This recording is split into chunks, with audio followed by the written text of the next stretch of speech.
palabra autorizada justamente por usted. Nosotros somos apenas aficionados al tema OVNI en este programa en donde hablamos sobre muchas situaciones paranormales, esotéricas, ocultas, y el tema ovnilogía ocupa un lugar importante en este programa. Bueno, gracias por sus lindas palabras.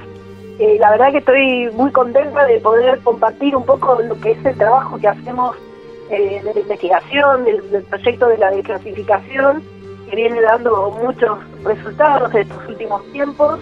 Y bueno, contento de compartirlo con todos ustedes y con su audiencia. Muchísimas gracias, Andrea. Sí, la verdad, a partir de la desclasificación de esos archivos fue como un boom en lo que, por así decirlo, en lo que refiere al tema ovnilogía. Hubo mucha gente que nos fue comentando durante el transcurso de la semana que no sabían que existía justamente una asociación que se dedicaba a eso, no sabían que existía el Séfora. Entonces, hoy en día, como es un tema tan abierto, más aceptado que antes, quisimos contactarnos con usted para contarle un poco a la audiencia de qué se trata, su trabajo, los mejores casos que han tenido, los peores también, ¿por qué no? También contarlo, su experiencia, cómo fue progresando en la investigación de este tema y cómo llegó a este punto de lograr la desclasificación de archivos tan importantes, ¿no? Bueno, en principio, Séfora es una organización que nuclea a muchísima gente, y algunos de ellos son investigadores y otra gente que le gusta la temática, apasionada de esto, que ha tenido experiencia. También están integrando nuestra organización militares en actividad y retirados, gente de la ciencia. Es un proyecto que se creó a los efectos excluyentes de lograr la desclasificación de los expedientes OVNI, y ya lleva 11 años. Tardamos 11 años en lograr que, en este caso, el Ministerio de Defensa desclasifique el expediente más importante, que es el caso Bariloche. Claro. Y organismos como la Gendarmería, la Policía Federal, vayan dando también posibilidad de acceder a sus archivos y conocer un poco las vivencias de su personal. En términos particulares, bueno, yo pertenezco a un grupo de investigación que aborda el tema científicamente, se llama Visión OVNI, y está un poco creado desde la historia Entre Ríos, donde aquí la que fundó y desarrolló todo fue mi madre, Silvia Pérez Mondini, que es una investigadora de hace muchos años ya en el país, y que, bueno, por suerte ha sido reconocida su labor no solo acá en Argentina, sino a nivel internacional. Y nos concentramos en hacer peritajes de campo. Vamos a los lugares donde los hechos son vivenciados, que hay evidencia física. Claro. Nosotros tomamos esa evidencia, después ingresamos en organismos científicos para obtener resultados concretos de la mano de la ciencia. Y bueno, fue así que a partir de 2 años hemos desarrollado todos estos trabajos que nos permiten hoy presentarlos con mucho fundamento a la sociedad. Claro, qué importante para ir desmenuzando lo que es todo lo que nos contaste recién del principio. Qué increíble que tarde un tiempo tan prolongado, 11 años, en que le desclasifiquen los archivos. Me imagino que habrá sido un trabajo día a día muy importante y muy trabajoso, ¿no? Y es una cuestión de constancia, porque nosotros partimos cuando allá en el momento que decidimos crear este proyecto, sabíamos que iba a ser difícil y duradero en el tiempo lograr esta primera apertura, que un poco nace también de lo que venía sucediendo en el mundo. Nosotros tuvimos un impulso muy fuerte a partir de lo que sucedió en Brasil, que claro, con la Comisión Brasilera de Ufólogos, ellos les llevó un poquito más, ¿no? Les llevó casi 17 años que desclasifiquen los expedientes, que una vez que lograron el primero, después vino la cantidad de aperturas que hasta el día de hoy vienen sucediendo, y eso es un poco lo que empezamos a vivir ahora aquí en Argentina, que está sucediendo en Inglaterra, en Estados Unidos, en Canadá, en Dinamarca, en Australia. Son muchos países que se han desclasificado.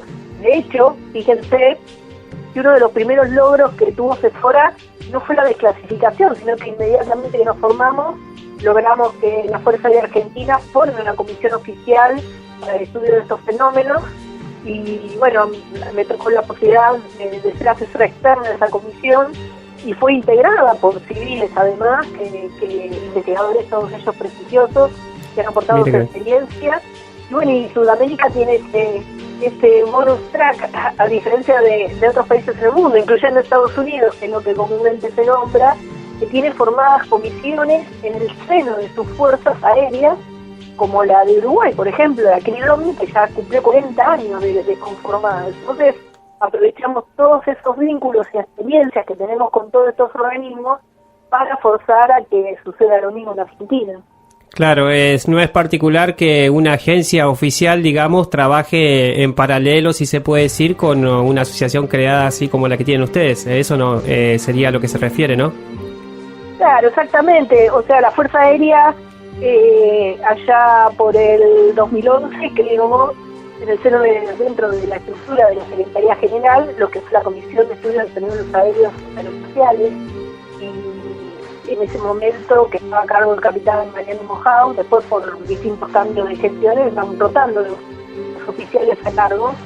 Y bueno, lamentablemente en el fin del 2015 asumió un comodoro, que retirado ya, que es muy detractor del tema, al tal punto que desarmó esa comisión y armó otra que se llama de fenómenos identificados, que funciona al día de hoy, pero que bueno, ya claro, para nosotros es como que no existe la investigación oficial, porque parece absurdo, ¿no? Porque claro, uno si quiere investigar cuestiones meteorológicas o aeroespaciales llama a los organismos correspondientes, al servicio meteorológico, la claro, claro.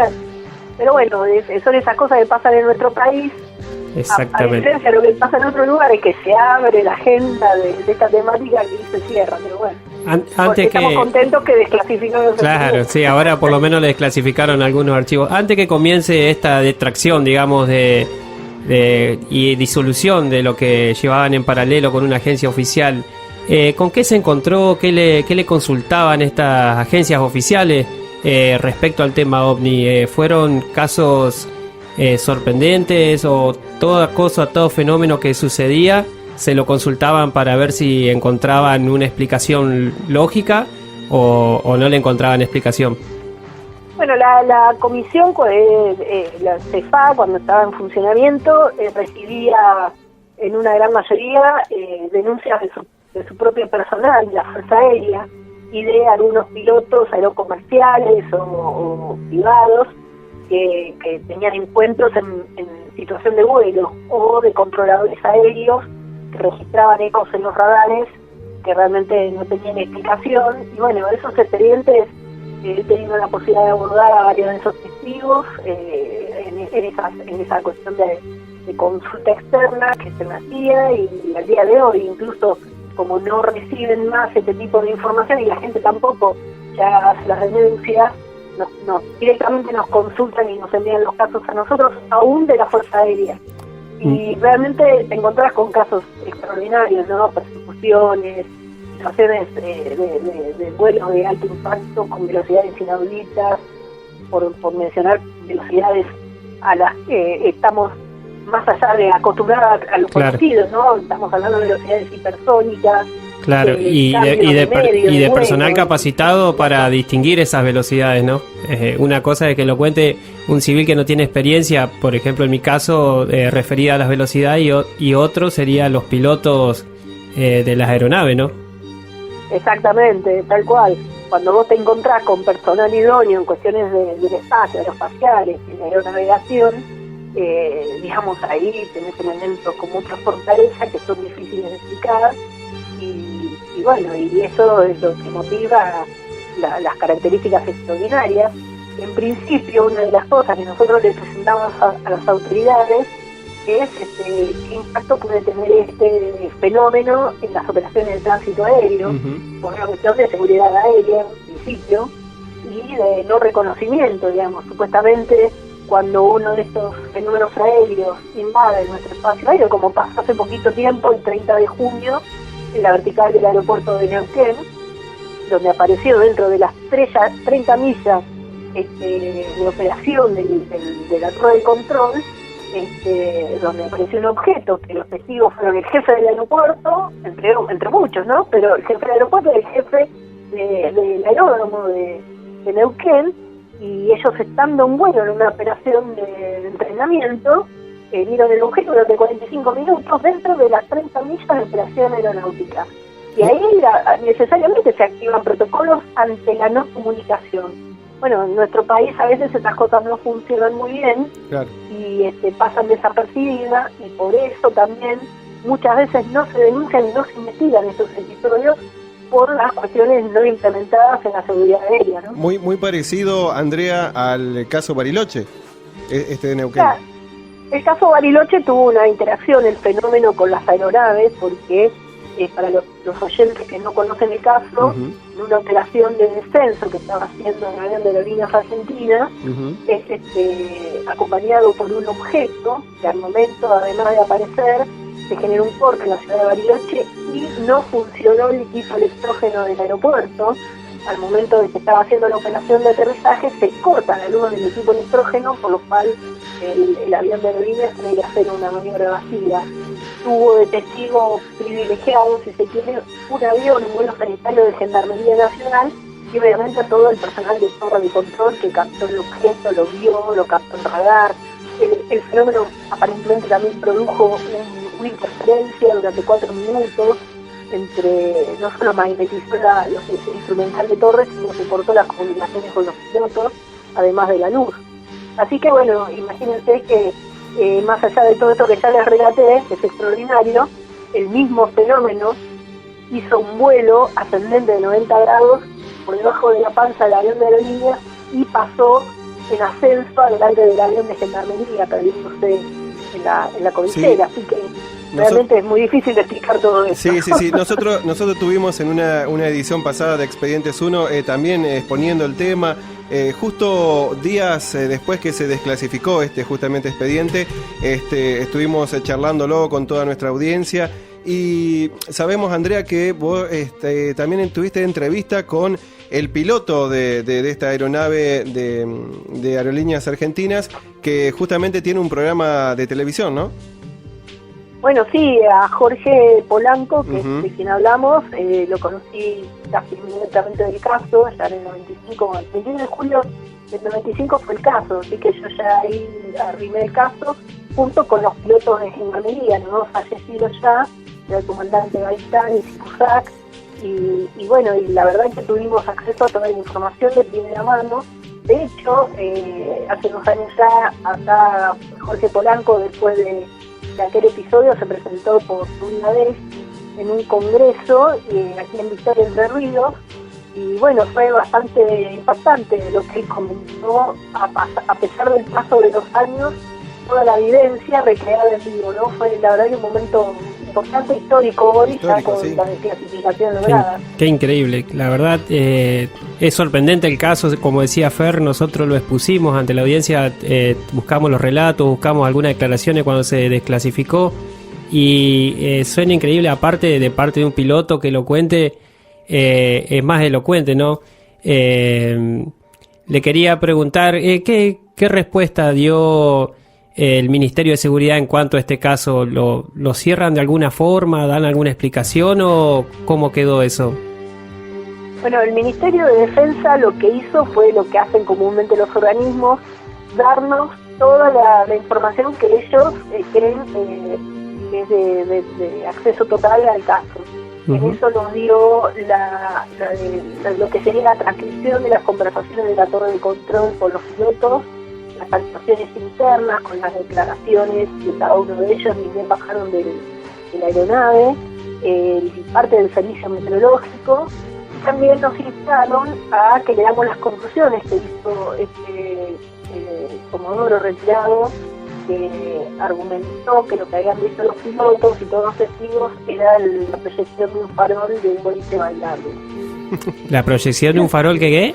De un boliche bailable. De un boliche bailable. Boliche Rocket, para ser más preciso. Claro. Así que los pilotos de 2 aviones diferentes se confundieron con una luz de un boliche bailable. Entonces, claro, igual es muy interesante saber que durante todo este tiempo se han variado mucho las teorías, incluyendo a los opinantes de estos actuales, ¿no? De que han dicho de que primero fue un reflector de una barredora de nieve, después que fue la luna, el tema del de la teoría del receptor del boliche bailable apareció 2 años después del evento en una serie de ley donde el operador del boliche mencionaba que creía que había sido él y que confundieron los pilotos.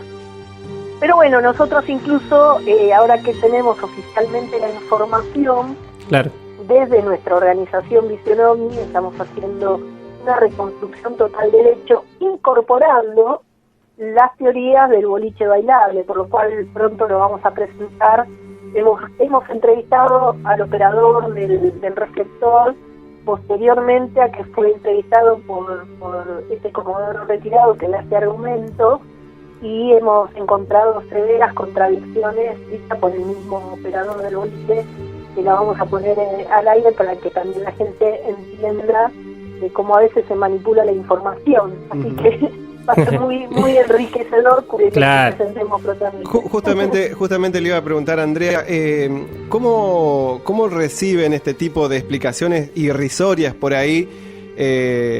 Ustedes que están justamente investigando todos los casos o viendo todas las alternativas posibles de lo que pudo haber sido, para el común de la gente por ahí nos resulta irrisorio que nos expliquen ciertos avistamientos, luces o fenómenos, como lo hemos visto, acusando una burbuja de jabón que iba en el cielo y demás.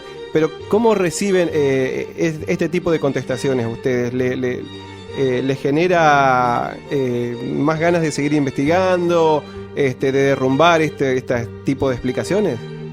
Sí, mira, acá lo importante es la verdad, porque muchas veces hemos tomado nota de que hay gente que con absoluta seriedad y profundidad de investigación aporta datos valederos que hacen de que uno pueda evaluar en forma interesante lo que aportan y concluir incluso que ese aporte pueda tener con la realidad.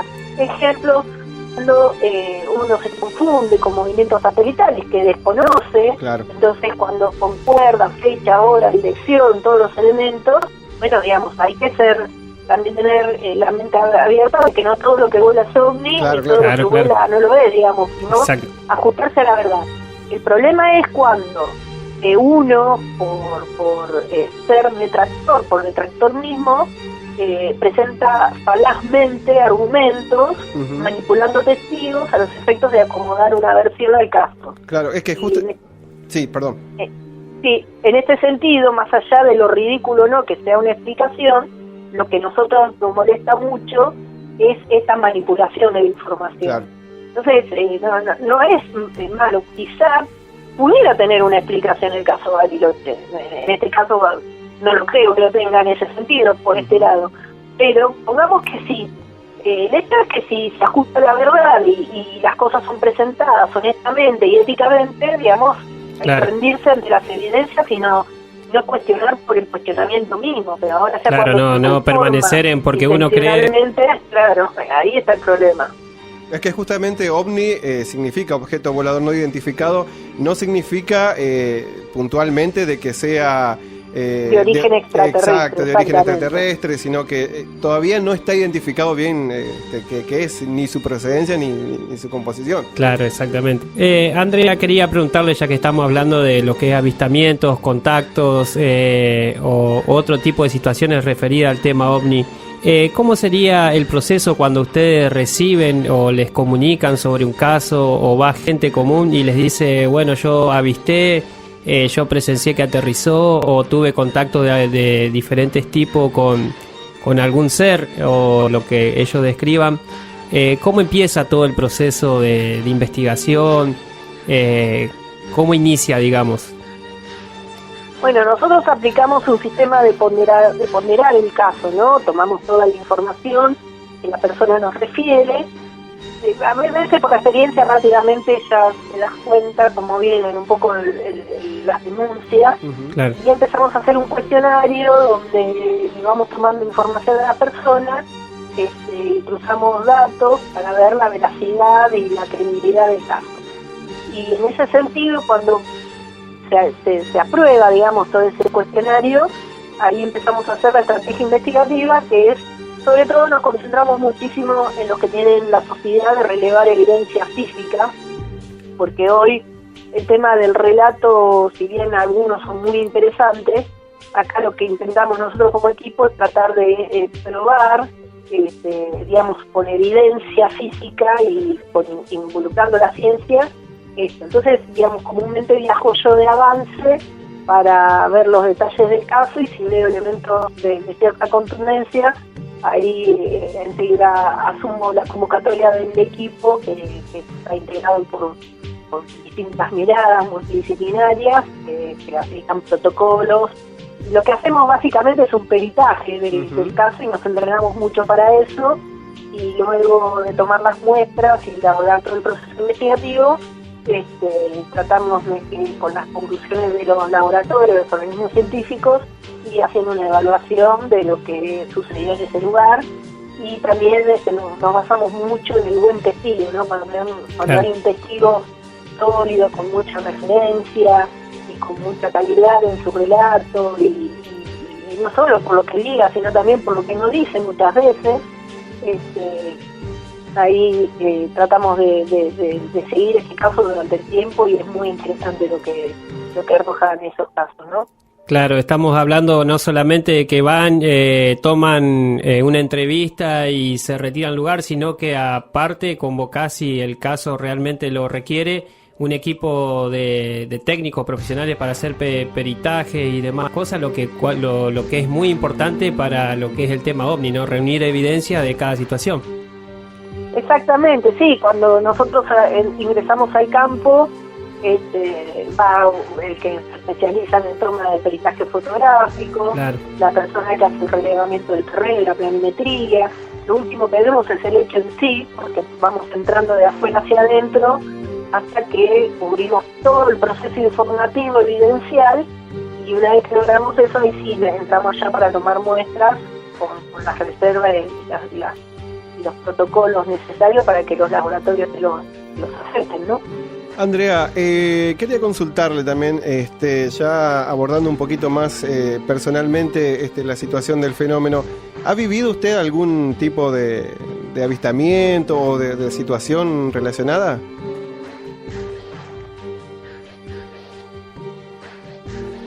¿Se escuchó? Hola, Andrea. Hola, ahí volvieron. Sí, te preguntaba si habías tenido la oportunidad de vivir alguna situación relacionada al fenómeno, algún avistamiento o acercamiento con respecto a esto. Bueno, sí, mi primera experiencia fue en Buenos Aires cuando estaba en cuarto grado. Que fue ¿Primera experiencia? ¿Ha tenido varias? Disculpame, Andrea. Sí, varias la verdad es una fortuna. En Buenos Aires fue mi primera experiencia, y a plena luz del día, cerca de Club Comunicaciones, vi como un trencito volador. Eso realmente me impactó para toda la vida. Y después sí, acá en Victoria, donde se radicó mi mamá, que es donde empezó un poco nuestra investigación ya con estas características que les mencioné, allá por el año 91, empezamos a seguir muy de cerca el fenómeno que se da en Victoria y Entre Ríos. Y bueno, hemos tenido experiencia en los campos bastante importantes y con mucho registro fílmico. Así que sí, he tenido también una experiencia investigando un caso en Salta, en la cordillera, también con mi madre, en Córdoba. Sí. Lo que pasa es que, bueno, a veces es no tiene un horario y un... Claro. Y un movimiento que uno diga, bueno, a ver, espere que tenés que estar justo en el momento indicado, la hora señalada, porque es pura coincidencia a veces, y estar preparado también, dispuesto a mirar un poco el cielo, ¿no? Claro, exacto. Así que la primera experiencia es sorprendente porque fue en pleno Buenos Aires, sería, ¿no? Donde estén más o menos, ¿no? Para ubicar un poco la audiencia, una zona concurrida, usted miró para arriba y ¿cómo sería un trencito volador? ¿Fue algo muy grande, algo muy chico? ¿Lo vio pasar rápido? Fue enorme. Yo estaba esperando que corte un semáforo en la intersección de una avenida muy conocida, Gasta, y que la calle Tinogasta. Y algo era tan grande esto que se movía que atrajo la atención con mi rabillo del ojo. Vi algo que se movía, enseguida levanté la vista, y bueno, junto conmigo lo vio mucha gente. Y era háganle cuenta como una especie de, miren las salchichitas de Copetín que están todas unidas, bueno, una cosa así de color gris, y que hacía un movimiento serpenteante y siempre rectilíneo. Y yo lo corrí hasta que se perdió por detrás de unos edificios que ya no me permitió la visual. Claro. Y ahí me tiré de lleno al archivo de mi mamá, que ya mi mamá venía hace años investigando el tema, y encontré en una revista española una cosa exactamente idéntica, hasta con foto y todo, a lo que yo había visto. Y me quedé tan impresionada que alguien en España había fotografiado lo mismo que yo acababa de ver, que a partir de ahí hice lo que muchos chicos y gente grande, ¿no? Empecé a recordar artículos de diarios, leía los libros de mi mamá, bueno, después la acompañaba a todos lados donde iba, ¿no? Imagínense, yo estaba en cuarto grado, o sea, tenía, sensacional ver algo así. 11 años, 10, 11 años. Increíble, sensacional, es algo, la verdad, hemos escuchado de objetos, nos han descrito la audiencia distintos objetos, pero serpenteante así hasta el momento ninguno. Nos contabas al principio de la entrevista que su madre fue un poco la iniciadora, ¿no?, de todo este movimiento que usted siguió. También su madre habrá vivido experiencias junto con usted y antes de vivir con usted las experiencias, ella también venía con todo este tema, ya tenían una asociación o algo parecido. Sí, mi mamá se involucra en el año 68 porque mi padre era petrolero y mi familia, todos vivíamos en Caleta Olivia, en la Patagonia, y esto fue el día que cumplía mi hermano Marcelo un año, el 18 de agosto de 1968. Estábamos mi mamá y junto conmigo, estaba bañando a mi hermano porque ese día era el cumpleaños, entonces iba a hacer como un festejo, y de repente todo el mundo entra a gritar, que llamaba a mi mamá que salga, y entra mi papá porque mi mamá no salía porque estaba bañando a mi hermano. Y bueno, cuando sale, ve que toda la gente miraba arriba de la casa y ella mira, observa un objeto circular de gran porte que medía como unos 30 metros de diámetro y que al poco de ella salir dispara, libera como 5 objetos de la misma forma más pequeños que se forman en vez detrás de este gran aparato. Y ni bien hizo eso, este objeto se empieza a mover con estos otros más chiquitos alineados y se perdió cruzando la Avenida Independencia en el mar. Bueno, eso fue visto en todos lados ese día, la Costanera. De hecho, hace ya unos años le conseguí un artículo periodístico de ese avistamiento que fue masivo en toda la Patagonia, e incluso mi abuela, que venía en micro por el cumpleaños de mi hermano, lo vio a la altura de Puerto Madryn, más de noche. Y hace 2 o 3 años atrás le hicieron una noticia, una entrevista a mi mamá de una radio de Comodoro Rivadavia, y ella contó esa experiencia que vivió, y llamó a un vecino, que en aquella época era vecino de mi mamá, contando de que daba fe de lo que decía mi mamá, porque él había sido uno de los vecinos que había estado viendo. Claro. Así que bueno, fue bastante emocionante todo. Exactamente. Y ahí empezó la investigación de mi madre. Claro. Año 68 estamos hablando, podemos decir que un objeto de esa característica no existía, o no, pues no sé, o no era conocido, que lo haya creado el ser humano, ¿no? Exactamente, aparte ese año 1968 fue el año de la gran oleada. Muchos ovnis en el 60, sí. Increíble. Eso fue un poco lo que inició la experiencia. Andrea, ¿con qué caso, para describirle a la audiencia, cuál fue el caso más impactante o la situación más impactante que le ha tocado vivir como investigadora de este fenómeno? Y acá en Victoria lo que nosotros vimos a llamar el caso Cota Coleman, que se trató de un señor que hacía trabajos rurales. No va a creer, le interrumpo, Andrea, no va a creer, somos de apellido Coleman nosotros también.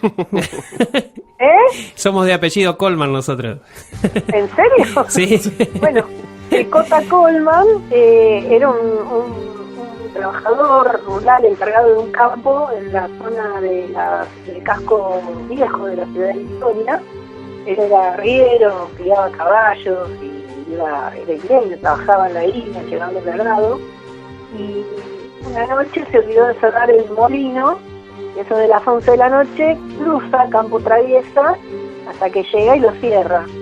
Y mientras fumaba un cigarrillo, miraba hacia el lado de la laguna del pescado y a su espalda lo ilumina una gran densidad lumínica, y cuando se da vuelta ve un objeto semi-suspendido sobre el campo a poquísimos metros. Él del susto saca el facón de la cintura y del ovni le impacta un rayo. Él se va arrastrando hasta esconderse atrás de un árbol tala, y mientras estaba ahí escondido ve que del objeto baja dos o tres criaturas que se llaman los cara de cabra, y decían que tropeaba buscando piedritas en el piso, y él lo describía como los patadeteros, porque decían que eran piedritas muy finitas. En un momento, mientras él estaba asomado viendo todo eso, del ovni le impacta en un rayo de nuevo que le quemó toda la cara, la parte de la camisa, e impactó también de lleno sobre el árbol. Bueno, él sale corriendo y llega a su rancho, y bueno, con toda la cara quemada. Él estaba con un perrito que murió por ese episodio, y llama a la dueña del campo, que en ese momento era de un carnicero muy conocido, apellido Bussi, de acá en Victoria. Y bueno, la señora cuando lo ve totalmente la cara quemada, estaba absolutamente conmocionado al punto de que lloraba como un niño, cuenta la señora, y le dio una tableta de analgésicos, que se la tomó toda, y al otro día, por el tema de las quemaduras, fue internado. En el lugar quedó una marca circular de casi 12 metros de diámetro, que crecieron unos hongos desproporcionados, y el árbol donde él se escondía se comenzó a secar, hasta que lo tuvieron que sacar porque la gente invadía el campo para llevarse los recuerdos, ¿no? Claro. Y bueno, para mí fue un caso muy conmocionante porque mamá sobre todo lo siguió durante muchísimos años hasta que falleció Cota Coleman, y realmente siempre mantuvo el relato con cada acontecimiento y cada detalle, y fue un caso que a nosotros nos impactó mucho porque este hombre no tenía la más mínima cultura con el tema. De hecho, fíjense que no habla de marcianos ni nada, sino de hechos que le eran comunes a él de identificación. Él hablaba de los cara de cabra porque le veía lo relaciona con su trabajo de cabra. Realmente increíble, fue para mí el mejor caso que he vivido. Justamente tenemos preguntas de los oyentes, Andrea, y bueno, una de las preguntas era ¿cuál fue el caso más cercano o el que más contacto o el que más relevancia tuvo para ustedes? Y bueno, decían, preguntaban también si habían logrado tener contacto. Este caso obviamente ha dejado evidencias físicas de lo que pasó allí, Andrea. Y calculo que emocional también para este hombre. Vivir algo así y llorar como describe ella después como un niño, tiene que haber sido muy impactante, ¿no? Y bueno, de hecho en el museo tenemos la camisa, que si ustedes la ven, no solo se ve como el quemado del rayo, el impacto del rayo, sino que quedó dura, como si tuviera una presa de plasticola, digamos. Está dura. Tenemos los hongos que han crecido desmesuradamente, realmente son increíbles. Y bueno, y los análisis que se han hecho en el suelo siempre dan los mismos resultados, ¿no? Se duplican los valores físico-químicos del suelo, y a su vez hay deshidratación, porque ahí también es muy interesante para contarle a la audiencia de que comúnmente las manifestaciones que hacen los testigos es que el ovni se quemó el pasto, no. Lo que sucede es que genera una radiación que lo que hace es deshidratar el componente físico del suelo. Entonces, de ahí la diferencia con el otro pasto, digamos, que no fue afectado. Exactamente. Si vos cuando tomás la muestra de esa afectación en el terreno y la tomás bajando por debajo de la raíz, varios centímetros, la raíz siempre está viva, por eso en los casos vuelve a reflorecer la vegetación, incluso a veces con mayor potencia. Mira, qué detalle tan particular, ¿no? Porque uno siempre en lo popular cree que aterriza el ovni y quema, claro. Eso es una aclaración. Claro, no, combustión no hay. O sea, cuando vean algo con combustión asociado al tema ovni, dúdenle, porque estadísticamente ya es muy grande el piso estadístico de los análisis y de los estudios, no solo por Argentina, sino a nivel internacional, Claro. les hablo, deshidrata por una exposición para que la gente entienda, es lo mismo que como trabaja el horno microondas de la casa, digamos. Claro. Es expuesto el elemento a una longitud radiación de onda de mucha potencia que produce eso. Andrea, nosotros hemos tenido relatos aquí en nuestro programa de gente que vive a pocos kilómetros, escasos 50, 60 kilómetros acá de la ciudad de San Javier, de donde estamos aquí en Radio 1, y también nos interesan y nos han llegado relatos de avistamientos en isla. Nosotros estamos rodeados de isla acá en San Javier, tenemos una flora muy importante y una fauna también de zona de islas. Imagínense que mucha gente vive en isla y también recorre islas pescando, también habitando, cuidando puestos. ¿Se conoce algún caso en particular referido a zona de isla aquí en el litoral? Sí, bueno, acá el fenómeno en Victoria, el 60% es en relación a las islas y a la zona del río. Uh-huh. De hecho, mi mamá se radicó acá justamente para seguir ese fenómeno del agua. Claro, y los relatos, incluso, mira, te digo más, acá tenemos la abadía de Medicina, que hemos descubierto un texto que escribió un padre, Gregorio Spiazzi, que justamente mencionaban las islas, donde cuenta en un capítulo que se llama Interneando, lo mismo que te cuentan hoy la gente de pesca, los pescadores, los isleños, que eran la aparición de estas luces que entraban y salían del agua, y cuando salían hacían vuelos muy rasantes sobre el agua o a la altura de la copa de los árboles, que los pescadores pensaban que era augurio de mala pesca. Uh-huh. Entonces hay muchos relatos y nosotros mismos tenemos videos de luces que se entran y salen del agua como si nada, en lugares además donde el agua tiene muy poca profundidad. Uh-huh. Entonces el tema en relación a las islas es realmente muy importante, es una de las patas más importantes que nosotros le dedicamos a la investigación, porque realmente tenemos testimonios que se remontan a principios del siglo pasado, con la aparición de estas luces de color blancas, rojas, naranjas. Yo sé que me están escuchando muchas personas que viven en las islas seguramente, sí, que van a reconocer esto que yo estoy mencionando, y que a veces incluso se acercan a los paneles de miel, a los cajones de miel, estas luces, y se han visto entidades o criaturas o seres ocupantes que interactúan con los cajones de miel, que se meten y salen del agua como nada. Y que sí, absolutamente muchas referencias sobre esto, muchas experiencias, y también con las embarcaciones que a veces les producen el corte de energía a los motores. Uh-huh. Esto también ha sucedido mucho y es parte de los relatos. Así que sí, definitivamente es muy importante la actividad en las islas. Qué increíble todo lo que nos relataste en cuanto, ya cuando dijo que había filmaciones de luces entrando y saliendo del agua y a tan poca profundidad, ¿no? Qué fenómeno tan increíble, interactuando con con cajones de miel y demás, nombrar seres ocupantes. Cada día que pasa este fenómeno nos sorprende más y más, es algo totalmente increíble. Estoy tan emocionado que se me fue la pregunta justo en ese momento que le estaba por hacer. Fer. Sí, ¿por qué, Andrea, por qué cree que en este momento se está dando, se manifiesta últimamente una mayor cantidad de avistamientos y manifestaciones? ¿Cree usted que es por alguna razón en especial?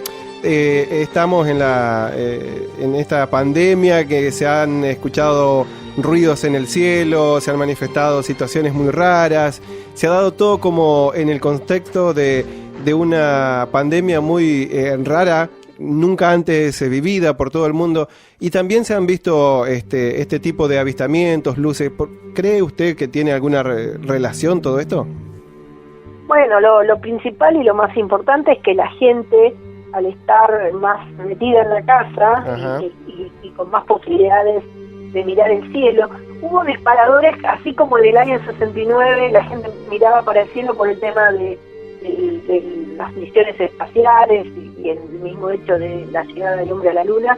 En estos tiempos, recuerden que cuando empezó la pandemia, recibíamos cantidad de denuncias sobre lo que después se dio a conocer, que era el tren galáctico, que eran estos microsatélites que lanzaban el empresario de los Musk, son los que proveen energía, tecnología 5G. Eso hizo que mucha gente que no le interesaba el tema mirara hacia el cielo y bueno, más allá de esto también empezaron a descubrir otros fenómenos. Yo creo que el tiempo, la disponibilidad de poder ver en tiempo, ha dado que se incrementen notablemente las denuncias, que después, también es importante mencionarlo, que cuando uno entra en investigación, el 90 y pico % de esas denuncias tienen explicación, como por ejemplo estas que les acabo de mencionar, lo de los microsatélites. Claro. Hay muchas cosas que la gente además no tiene por qué conocer, que son elementos tecnológicos. Hace poco nosotros descubrimos con un equipo que tenemos activos en mucho tiempo y que hacen un trabajo extraordinario, que son los guardianes del cielo cuyanos en San Juan, que cruzan con parte de nuestro equipo, que hacen observaciones todo el tiempo con tecnología al cielo, y han descubierto el paso de satélites en par. Esto era impensado hace poco tiempo, porque además hoy también tenemos acceso a la consulta online de los pasos satelitales en tiempo real, y estos tipos de satélites no figuran en los programas, por lo cual se llevó adelante una gran investigación que duró varios meses y se pudieron establecer que estos fenómenos catalogados como ovnis terminaron siendo satélites que son tecnología muy novedosa, que vuelan en pares, en las mismas órbitas prácticamente, con diferencia de distancia de 40 a 50 metros. Claro. Estos satélites se utilizan, que son lanzados por China, España o Estados Unidos, para hacer relevamiento topográfico y vuelan en la parte más baja de la atmósfera. Así que cosas como esta hemos también descubierto, a la vez que muchos fenómenos que no pudieron ser clasificados. Claro. Son cosas por ahí que no se conocen, como decía usted. ¿Qué tipo de evidencia o tipo de materiales más increíbles le ha llegado o la gente le ha brindado o tiene en su poder el Séfora en el museo o en el museo? ¿Qué fue lo más sorprendente que le ha llegado? Bueno, nosotros acá en el Museo de Victoria, nosotros tenemos el Museo del OVNI, que entre las cosas que tenemos y que son lo que generan el interés, no solo nacional, sino internacional, son las piezas. Tenemos casos con piezas realmente extraordinarias de objetos caídos del cielo, sellados, que varias de ellas han sido analizadas y arrojaron como resultado que tienen características de aleaciones realmente no convencionales en la Tierra. Una de ellas, estamos hablando ya no solo de la composición de los elementos que integran la aleación, sino estudios de fondo como los estudios isotópicos de esta aleación, donde en una de ellas se ha encontrado, es una pieza de un suceso ocurrido en septiembre de 1957 en la playa de Ubatuba, Brasil, donde un objeto flota en el aire y fragmenta cientos de trozos. El cuerpo central cayó en el océano, y nosotros hemos logrado por distintas fuentes varias de esas piezas que fueron analizadas nada más y nada menos que por Jacques Vallée en un laboratorio de Silicon Valley en Estados Unidos, que arrojó un isótopo no reconocido hasta el día de hoy de magnesio en la Tierra. Claro. Entonces, para que la gente entienda, estos estudios isotópicos son la posibilidad de poder analizar todos los elementos que fueran de manufactura y que procese a diferencia de lo que son los estándares de esos elementos en la escala periódica de los elementos. El magnesio en estas condiciones isotópicas tiene como resultado que es una manufactura no reconocida aún en la Tierra, por lo cual se la considera extraterrestre. Así que bueno, estamos en pleno proceso de esos estudios, y también tenemos un elemento de un estrellamiento, que hubo acá muy cerca de Victoria, en Rincón del Dol, donde de una serie de 5 objetos uno estalló y cayó en una estancia, en un tambo, y tenemos una de esos trozos que ya le hemos hecho el último estudio que lo hicimos en la Comisión Nacional de Energía Atómica, que tienen como característica fundamental que cuando uno le toma fotos o lo graba se hace translúcido, y realmente genera el impacto y la conmoción de muchos científicos del mundo que ya han venido a ver y le han hecho estudios. Y así como ese tenemos un montón de piezas que realmente... En este momento nos causó un impacto también a nosotros, Andrea. Totalmente, me imagino ahí. Algo que nunca había escuchado sobre objetos que se encuentran después de un estallido o cuando se estrella un objeto, ¿no? Así que se hace traslúcido a la fotografía, digamos. Exactamente, sí. Nosotros hace muchos años que venimos haciéndoles estudios porque... ¿Y es disculpe, Andrea, ¿es un material rígido?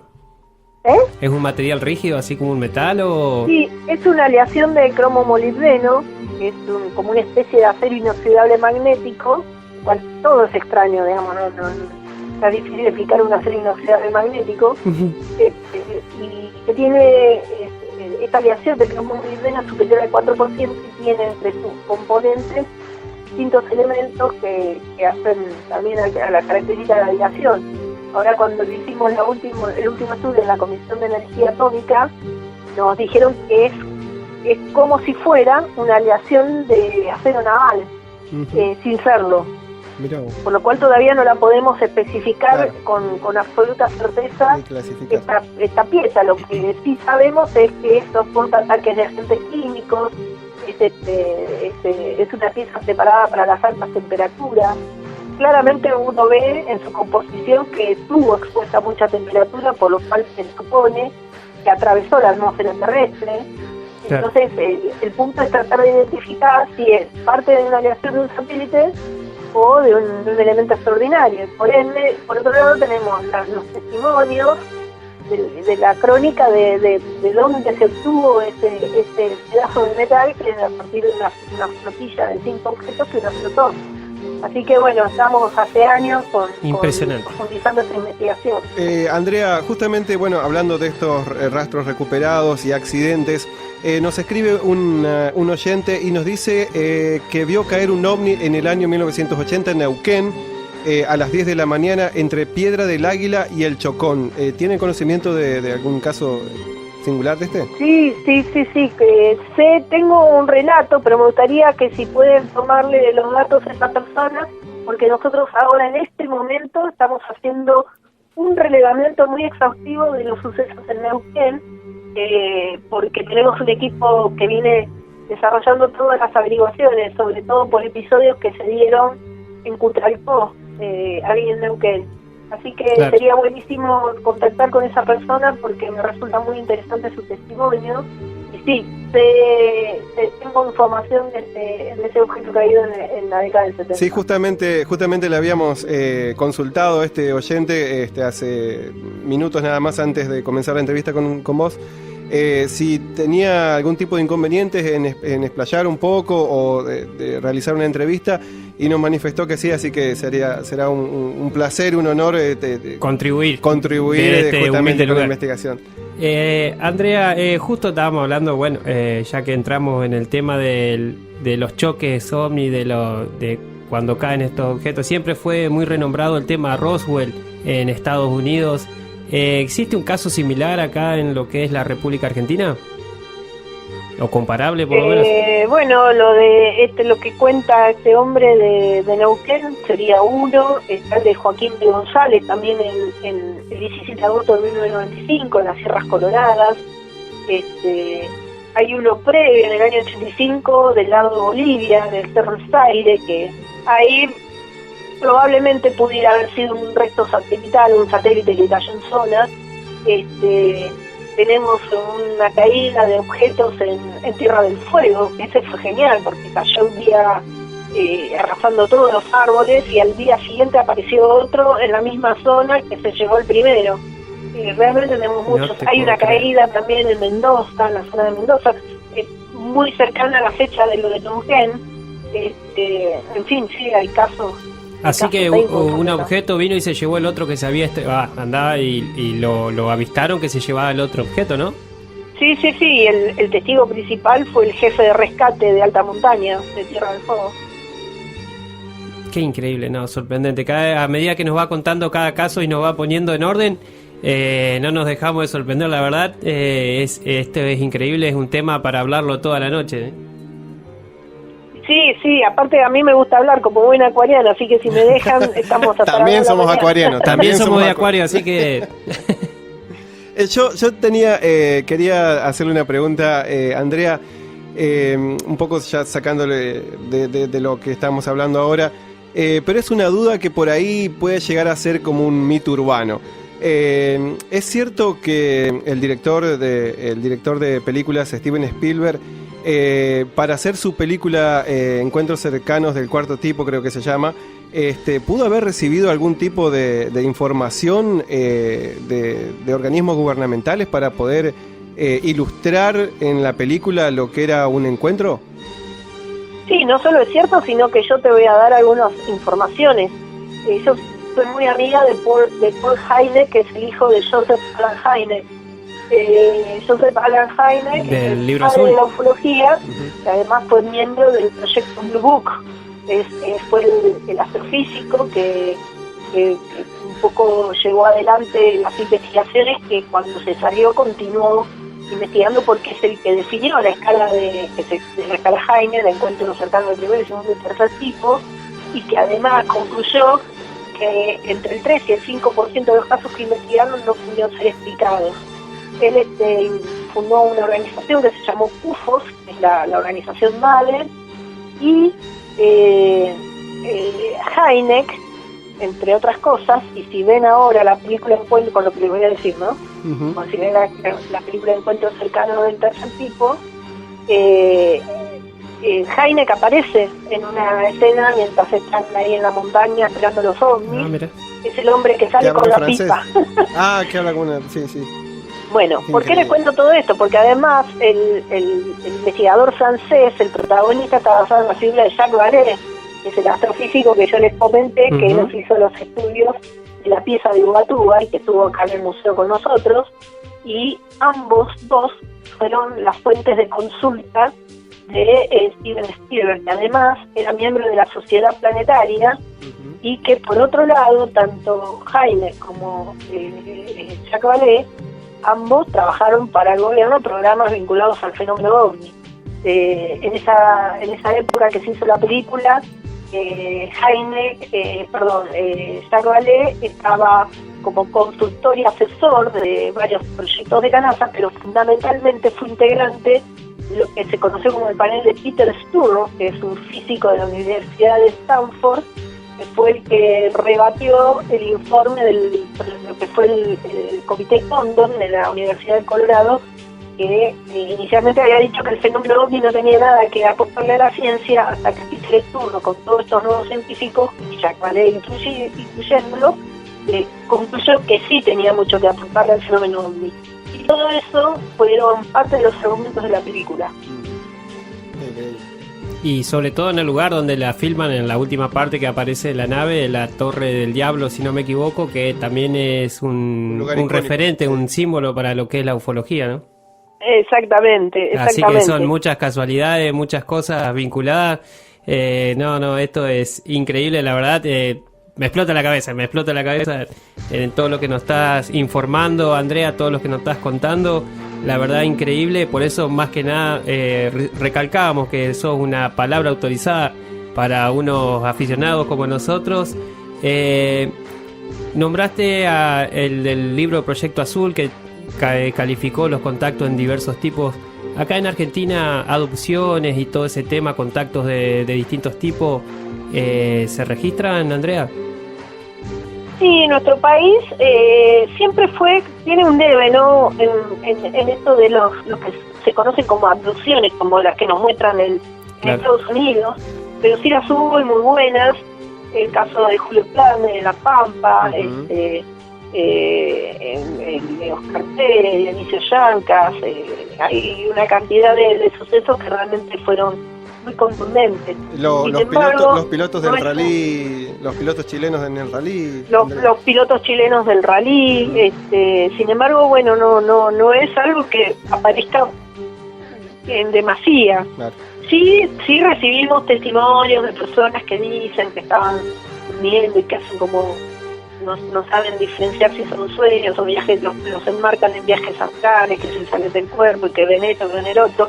Pero nosotros hablamos de abducciones en esta calidad de casos, ¿no? En cosas muy contundentes, como el de Travis Walton y como con este tipo de casos, digamos, pero sí se han dado, y esto es importante para mí decirlo, nosotros cuando aparecen este tipo de casos, le decimos a la gente que a nosotros nos excede, porque sea real o no lo que cuenta el testigo, la persona, claramente interviene un componente de la mente que es muy conmovedor y muy contundente. Claro. Y nosotros llamamos a un especialista, que es un psiquiatra que se dedica al tema de abducciones, además de Rosario, que es el doctor Néstor Berlanda, que nos merece toda la confianza, porque lamentablemente, como en todos los órdenes de la vida, cualquier persona y no es nada contra la parapsicología, ¿no? Pero que no tiene ningún tipo de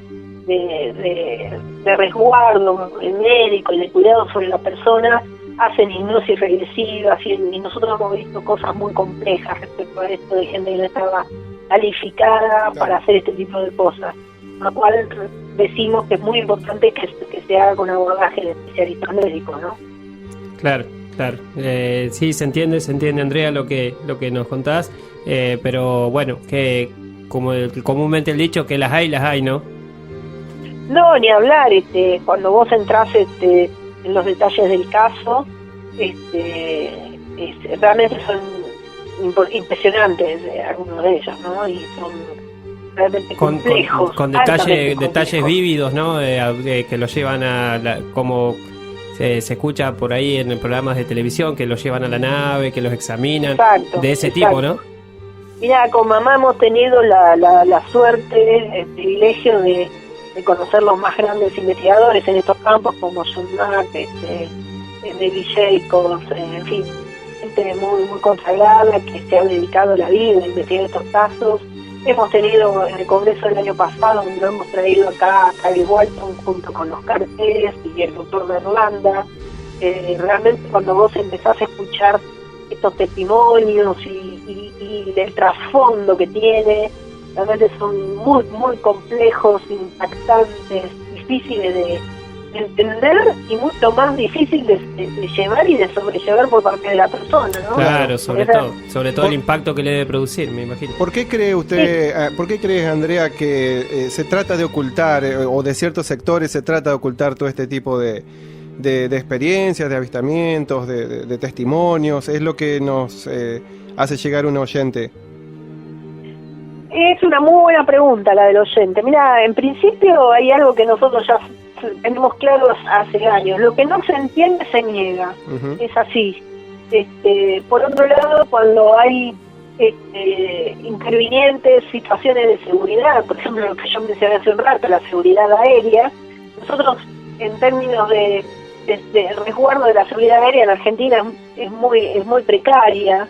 Entonces muchas veces cuando hay denuncias de aparición en el marco de los aeropuertos y que se detectan en los radares, por no aplicarse los protocolos, porque en principio hay muy poca radarización en el país y tampoco hay resguardo aéreo, situación. En Argentina no hay ley de derribo, por ejemplo, si claro, se invade nuestro espacio aéreo, no tenemos una ley que permita hacer acciones ante la ley de identificación. Esto da para vuelos de narcotráfico, de contrabando, claro, y de invasión de potencias de otros países, digamos. Sí. Entonces hay mucha inseguridad aérea y ante estas deficiencias y las denuncias que hay contundentes de muchos de estos fenómenos, incluyendo convencionales como los que acabo de mencionar, se prefiere negar y no mencionarlo. Esto lo hemos vivido estando dentro de la Comisión de la Fuerza Aérea. Y por otro lado, el hecho de la gente que no abre la cabeza, digamos, es más fácil hoy explicar que vienen de otros lugares y que están haciendo, así como nosotros vamos a Marte y hacemos exploración en Marte y tiramos los robots y todo, hay gente que pudiera venir a nuestro planeta para hacer lo mismo o otra cosa, no sabemos. Pero bueno, es una cuestión también de perspectiva, de que no estamos solos en el universo, uh-huh, que pudiera haber civilizaciones más avanzadas. Yo creo que todas estas explicaciones y algunas que no me salen ahora pudieran ser aplicables para un poco no reconocer estos fenómenos. Pero bueno, yo creo que también hemos avanzado mucho y que hoy se están abriendo en todos los países del mundo. Y miren lo que pasó en Estados Unidos, Claro. que ya el Pentágono reconoció que existen estos fenómenos Eso video, claro. identificados. Y Sí, que son eso fue tecnologías un puntapié impresionante. impresionante. Bueno, yo creo que eso también impulsó Claro. a que el Ministerio de Defensa desclasifique los casos que le pedimos, ¿no? Exactamente. Andrea, nos llegan miles de mensajes, tenemos, ya le digo, muchísimos mensajes acá en el WhatsApp. ¿Qué opina usted sobre las mutilaciones de animales que se sabían encontrar en los campos, dice, con respecto a este fenómeno? Bueno, nosotros lo investigamos a partir del primer suceso que se extendió oficialmente allá en abril del 2002, gracias a la valentía, digo yo hoy ya a la altura del doctor Daniel Belot, que fue el jefe del SENA Santa Liqueló, vio estos cortes característicos extraordinarios en los animales. Nos metimos de lleno. De hecho, a mí me prepararon los veterinarios, yo hago las necropsias, tomo las muestras y las llevo al laboratorio. Y bueno, hemos descubierto muchas cosas que son realmente ya confirmadas, si se quiere, que tiene que ver con la aplicación de la tecnología. Volvemos a hablar de radiofrecuencia. ¿Se acuerdan cuando hablamos recién de las muestras Claro, que sí. dilatan longitud de onda? Bueno, hay un instrumental que se utiliza para hacer estos cortes con precisión quirúrgica, que en principio lo que hace es cortar al punto de que quizás no haya procesos hemorrágicos, pero que son cortes realmente impecables, con extracción de órganos como glándulas mamarias, el corte en el ano, un corte en la zona abdominal, que es el más difícil de explicar, y la extracción total o parcial, incluso a veces del pabellón auricular, todo lo que es el órgano auditivo, ocular, la lengua hasta los huesos, y el famoso corte de herradura en el maxilar. Claro. Hemos encontrado también en los laboratorios una sustancia que es azul verdosa, que se la clasificó como oxindol, que es un inhibidor del sistema nervioso central, que no se puede explicar cómo llega al organismo, entre muchísimas cosas. Sería muy largo de comentar. Que podría explicarse como una sustancia para inhibir el dolor del animal. Mientras Si pudiera ser eso, no sabemos, sí. pero sí se encuentra. Lo que sí es interesante, que por ejemplo nosotros llevamos las muestras a la Universidad Nacional de La Pampa, en la Facultad de Medicina de General Pico, que está a cargo del doctor Alberto Paliani, y ellos han encontrado una nueva técnica quirúrgica menos invasiva, la obstrucción de tráquea, con este tipo de cortes de las mutilaciones, ¿no? Es muy interesante. Claro, se tomó también, digamos, se aprendió de todo lo que habían encontrado, que calculo lo mismo deben hacer cuando encuentran un objeto que se estrella, ¿no? Hacer una investigación de qué es ese objeto, lo mismo hicieron con el tema de los cortes. Claro, nosotros tuvimos una ventaja porque a partir de aquel primer caso, fuimos convocados por el doctor Belot, ni bien vio el primer caso, porque veníamos siguiendo un poco algunos episodios que se estaban dando acá en Entre Ríos, y lo interesante es que nosotros abordamos la investigación de los casos ya con todo el trabajo que había hecho un organismo científico americano, que era el NIST, el National Institute Discovery Center, dependía de una agencia espacial, increíblemente Robert Bigelow, el dueño de una agencia espacial, Bigelow Aerospace. Él había creado un comité de científicos para estudiar los casos de las mutilaciones en Estados Unidos, los casos de Colorado, de Washington, y estos científicos habían realmente hecho unos avances y unos progresos increíbles, y nosotros tomamos sus protocolos, por lo cual cuando llegamos a la provincia de Buenos Aires, ahí a Faliqueló, nos quedamos casi un mes y elaboramos junto con varias organizaciones de la lucha contra la aftosa, que estaban vinculadas con los veterinarios, un protocolo que se llama 24 horas, que reconocía estos patrones de avances que ya habían hecho los americanos. Así que bueno, fue muy beneficioso para la investigación. Increíble cada cosa que nos has contado, Andrea, cómo que fue creando esto, tu experiencia personal, la de tu madre, ya la del trencito que viste que desde muy pequeña, toda la entrevista muy rica en conocimiento y sobre todo en pauta científica referente a cada caso.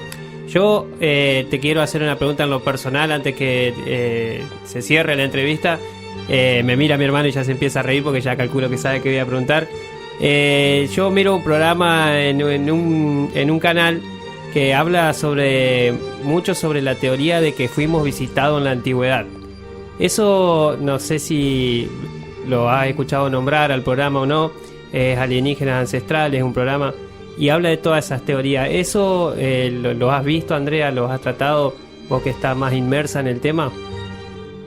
Sí, no es algo que aborde yo profundamente, pero sí sigo mucho las investigaciones de colegas como Deborah Goldstein, que recomiendo, que es una argentina que se dedica mucho a eso, o de Javier Estañaro, que se han dedicado toda la vida a hacer ese tipo de investigaciones. Javier, por ejemplo, es espeleólogo y ha ido a hacer incursiones en las cavernas, buscando esas conexiones, y realmente ha encontrado cosas increíbles en nuestro país.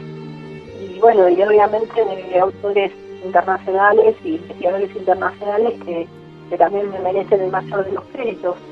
Y yo, por mi parte, tengo una visión que hay muchos elementos que sugieren la ayuda de cuestiones tecnológicas que al día de hoy no entenderíamos tampoco, para ver cómo o explicar cómo se hicieron determinadas cuestiones, o la aparición de objetos desarrollados fuera de época, como se los conoce, los OVNIs.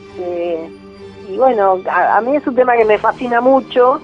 Soy bastante seguidora de las lecturas de todas estas cuestiones. Cuando voy de investigación, me tomo el tiempo también para averiguar si hay antecedentes de estas cuestiones. Por no ir más lejos, qué sé yo, en Talampaya tenemos vestigios de la famosa, todos cuentan de la famosa ciudad que aparece históricamente desde siempre, de las luces de cristal, y uno ve la criptografía, los dedos, igual que en todas partes del mundo, de los seres con 4 dedos, Claro. o los astronautas, por decir así. Por lo cual creo que sí hay hay muchos, los arqueólogos se enojan con estas declaraciones porque Sí. No es quitarle mérito al desarrollo del hombre, sino que me parece que va de la mano, digamos. Andrea, nos quedaríamos, pero toda la noche hablando. Los tiempos en radio, bueno, ya como conocerás, son crueles. Es un orgullo para nosotros haber estado charlando con vos. Una última preguntita o una recomendación para los oyentes. Dice, ¿algún libro o material de lectura con respecto a los avistamientos? Hay varios. Yo les recomiendo que lean la bibliografía del doctor Roberto Banch, que ha hecho muchas investigaciones de campo en la Argentina. Les recomiendo que se consigan todos los libros de Fabio Serpa, que han hecho investigaciones en Argentina. Está llena de información y de investigaciones. Jacques Vallée, ni hablar. Si quieren conocer bien distintas visiones perspectivas, les recomiendo que vean la película Testigo de otro mundo, de Dan Spiegelman. Y bueno, también les recomiendo, ahora estamos nosotros, todos los años hacemos congresos internacionales.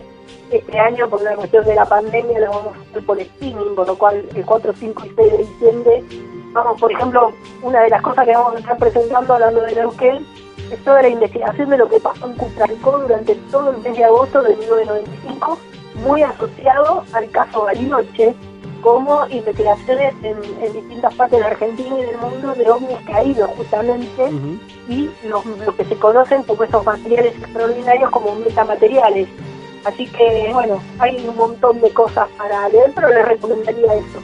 Bueno, perfecto. Por supuesto, nuestros libros, el de mi mamá, que son los casos de Victoria, y bueno, yo escribí un libro sobre mutilación de ganado que es muy demandado, y ahora estamos terminando mamá su segundo libro, son 2 libros más, que bueno, estamos viendo cuándo podemos lanzarlo por las ediciones y todo eso, ¿no? Bueno, le comento a Andrea, bueno, ya nos confirmó este testigo del caso de Neuquén que no tiene problemas en comunicarse con ustedes, así que le vamos a estar pasando desde nuestra producción de Expedientes 1 el número de contacto, y ya para que puedan ir desarrollando una entrevista. Y ese va a ser nuestro pequeño aporte desde aquí de nuestro programa.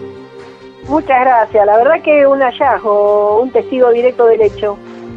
Muchísimas gracias, Andrea. Antes de de pedirte una conclusión final, como siempre lo hacemos con nuestros entrevistados, con respecto a este fenómeno, de que nos digas qué cree Andrea Simondini, qué intención tienen estos seres de otros planetas con todo este tipo de avistamientos, de revelamientos. ¿Qué es lo que cree Andrea Simondini de todo este fenómeno? Pero sin antes agradecerte este contacto con nosotros, que nos ha llenado de una experiencia realmente muy rica con respecto a ovnis. Personalmente ha sido un orgullo estar charlando con vos, que nos hayas podido responder a nuestras preguntas, a nuestra solicitud de contacto, de entrevista, y la verdad agradecerte infinitamente, porque esto es realmente muy pero muy importante para nuestro programa, personalmente, y para toda la gente que está interesada justamente en todo este fenómeno OVNI. No, bueno, la agradecida soy yo, chicos. La verdad que me encantó poder contarles un poco y que nos den esta posibilidad de contar lo que hacemos. ¿Y qué opino yo? Bueno, mira, yo creo que es como que somos una investigación, que somos una búsqueda también de respuestas para lo que sea que está por ahí dando vueltas, así como nosotros. No creo que tengan intenciones negativas, porque si nos acogemos a lo que nos preguntaron hace un ratito sobre si provienen ya hace muchos años en el tiempo, en nuestra historia, ya hace rato que con semejante desarrollo tecnológico se ve una visión negativa de situaciones complejas hacia nosotros, lo hubiéramos visto esta realidad hace rato. Claro. Yo creo que es bastante huidizo el fenómeno OVNI de ser visto, y de hecho es una de las cualidades que presenta, su poca probabilidad concreta, y creo que están en una situación de monitoreo permanente. Esa es la sensación que yo tengo, y obviamente que para mí son de procedencia extraterrestre, de otros sistemas. Hoy la ciencia ha avanzado mucho en el descubrimiento de zonas habitables, por lo cual la única pregunta que para mí todavía debemos respondernos es cómo hacen para llegar acá en dimensiones siderales de tiempo y espacio, ¿no? Pero bueno, si son más desarrollados quizás han resuelto esa incógnita. Así que bueno, creo que lo único que esperamos es poder tener en algún momento una pizca, un asomo de esa respuesta, y esa es nuestra búsqueda. Bueno, Andrea, muchísimas gracias. ¿Algún contacto o alguna página para que nuestra audiencia los contacte o vea todo el material, tanto como cosas del museo y todas esas cosas? Bueno, nosotros, si alguno de la audiencia quiere contactarse con nosotros, tenemos un mail que es denunciasdefora@gmail.com, así que por ese medio nos pueden contactar. Y después en todas las redes sociales estamos como Andrea Simondini, Silvia Simondini, Museo del OVNI, Visión OVNI, Defora Desclasificación. Pueden vernos o comunicarse por nuestra página, que es www.defora.com.ar, si quieren ver lo de la desclasificación, y por las investigaciones www.visionovni.com.ar, que ahí van a ver todos los casos que hoy les estuve contando algunos.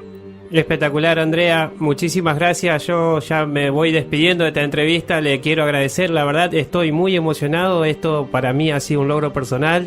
Es increíble, no me salen las palabras, sinceramente. Agradecerle de corazón que nos haya cedido la entrevista, y muy buen trabajo el que están realizando, muy buenas las investigaciones, sobre todo con los aportes, los casos que nos ha, los pequeños fragmentos de casos que nos ha aportado esta noche. Sinceramente para nuestra audiencia tiene que haber sido increíble, tanto como para nosotros. Despedirme, y muchas gracias, Andrea, por el contacto.